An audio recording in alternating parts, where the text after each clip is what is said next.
Logitech's new G703 is one of its first mice to support the company's PowerPlay mousepad and is meant to offer a little respite for those who think the $150 G903 is a little too expensive. But at $100, this isn't a cheap mouse either. If you don't need the extra features of the G903, you might not need to spend the extra money. Compared to the G903, the G703 is a little boring, but it's comfortable, well-made, and performs just as well, which is what counts the most. Before we get into the G703 review, we've included links in the description to various pricing options for the mouse, so make sure you check those out. While the G903 takes a kitchen sink approach to design, with an ambidextrous design and all sorts of features, the G703 is rather pedestrian. It is shaped like, well, a mouse. If you were to say, generic PC mouse to a stranger, this is the shape they would imagine. Of course, these days we can expect a $100 gaming mouse to have RGB lighting.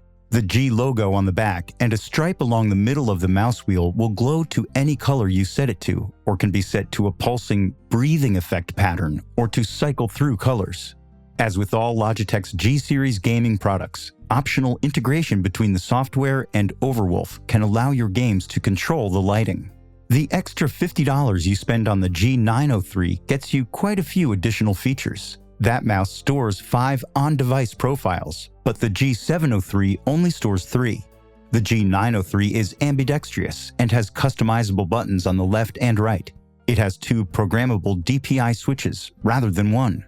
The G903's mouse wheel also has a clutch to allow free spinning and can click left and right, whereas the G703's mouse wheel is not customizable.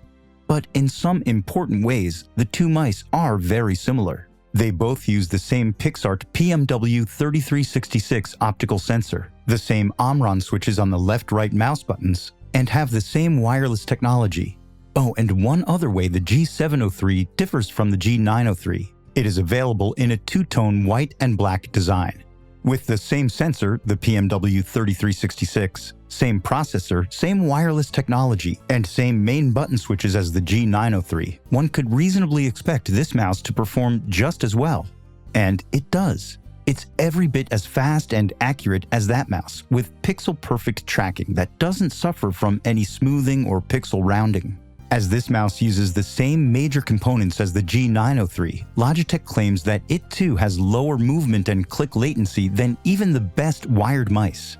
In my experience, the wireless latency is as close to imperceptible as you can get. I never once felt a difference between running the mouse in wired or wireless mode. Whether I was desperately scrounging for gear in PlayerUnknown's Battlegrounds, trying to keep my team alive in Overwatch, or madly clicking all over the place in Diablo 3, I never once felt the wireless nature of the mouse. Whether plugged in or not, it always delivered a feeling of immediacy and precision on par with the best mice I've ever used. Logitech claims battery life from 24 to 32 hours of use, depending on your lighting settings. That seems like a good estimation to me. I went 3 days from a full charge before I had to plug it in again, with at least 10 to 12 hours a day of both desktop productivity use and gaming. The charge it every few days lifespan is on par with most other wireless gaming mice. This is far behind the weeks or months of life you get with non-gaming wireless mice.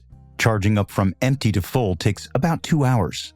Plugging in every few days is a pain in the butt and is one of the reasons so many gamers stick with wired mice. Logitech is hardly alone in having this problem, but they're one of the only companies with a great solution: the PowerPlay system.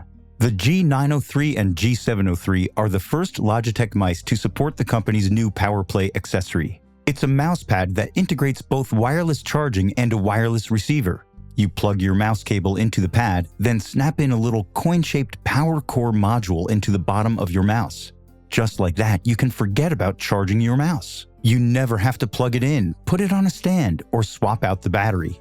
The PowerPlay surface is a good size, at about 13.5 by 11 inches, big enough to allow plenty of mouse movement without being absurdly large. It comes with 2 surfaces to place on top, hard or soft, depending on your preferences. Logitech does not officially support other mouse surfaces, but any other mouse surface should work fine without disrupting the wireless charging system, as long as it's pretty thin and has no metal in it.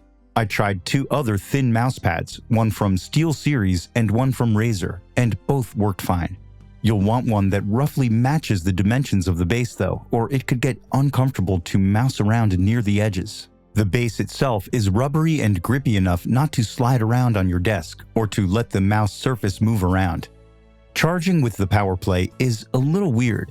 While using the mouse, the charge would always remain the same, never rising nor falling. As long as the mouse is in use, the pad supplies just enough juice to keep it from losing charge. But leave it alone in the middle of the pad and walk away for a few hours and it charges up, albeit still very slowly. Plugging the mouse into the cable directly will charge up fully in a couple hours. But the charging speed hardly matters. The whole point is to use your wireless mouse as you would a wired mouse. Just walk away without ever thinking about batteries. The PowerPlay system accomplishes that. So what if it takes 2 days to charge up using the pad? The charge never goes down, so you're effectively on infinite wireless mode. Note that the power core module is only required for charging. If you pop it out, the mouse still works fine in wired or wireless mode. It just doesn't charge via the PowerPlay pad. Unfortunately, the PowerPlay system is $99.99, which turns this $100 mouse into a $200 mouse. It's a really fantastic solution to a common problem with wireless gaming mice, and the best way to use the G703. But that's a lot of dough for a mouse and a charger. So that sums up the Logitech G703 review. We hope you enjoyed. If you did, please leave a like on the video. And if you're new here, hit that subscribe button. Until next time, have a great day.